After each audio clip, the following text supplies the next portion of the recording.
मुश्किलें जिंदगी का हिस्सा हैं। इसके कारण जिंदगी को समाप्त नहीं किया जा सकता, लेकिन स्वयं की मदद करें जिससे आप अपनी ताकत को जान सकें।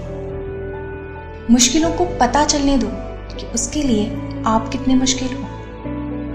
एक ऐसा व्यक्तित्व जिसके जीवन का कोई पन्ना ऐसा नहीं जो सीख ना देता हो, कोई ऐसा कथन नहीं जो रगों में जोश ना भरता हो, जो इम्पॉसिबल में भी हमेशा पॉसिबल को देखता था और जिसका मानना था कि हमें उम्मीद नहीं छोड़नी चाहिए और ना ही परेशानियों को ये मौका देना चाहिए कि वो हमें हरा सके। दोस्तों, वो कोई और नहीं, हमारे देश के अनमोल रत्नों में से एक है, डॉक्टर APJ अब्दुल कलाम। देश के पूर्व राष्ट्रपति और भारत रत्न से सम्मानित अबुल पाकीर जैनुलब्दीन अब्दुल कलाम को पूरा देश APJ अब्दुल कलाम के नाम से जानता है। इनका नाम जितना बड़ा है, उसे कहीं ज्यादा बड़ा इनका व्यक्तित्व एवं उपलब्धियों का सागर है। वैज्ञानिक और इंजीनियर कलाम ने 2002 से 2007 तक 11वें राष्ट्रपति के रूप में देश की सेवा की। मिसाइल मैन के रूप में प्रसिद्ध कलाम देश की प्रगति और विकास से जुड़े विचारों से भरे व्यक्ति रहे हैं।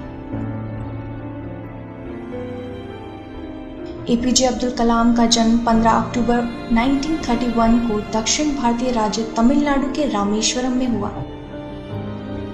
पेशे से नाविक कलाम के पिता ज्यादा पढ़े लिखे नहीं थे।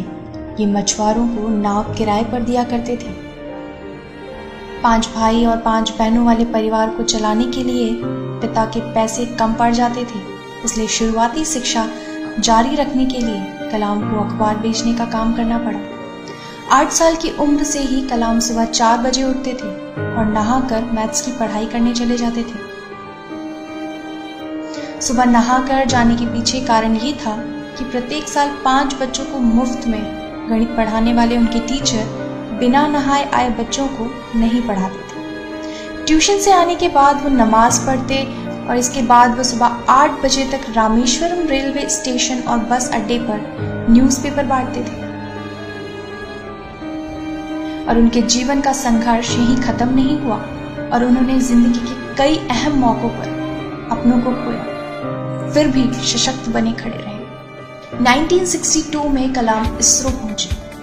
इन्हीं के प्रोजेक्ट डायरेक्टर रहते भारत ने अपना पहला स्वदेशी उपग्रह प्रक्षेपण यान SLV-3 बनाया।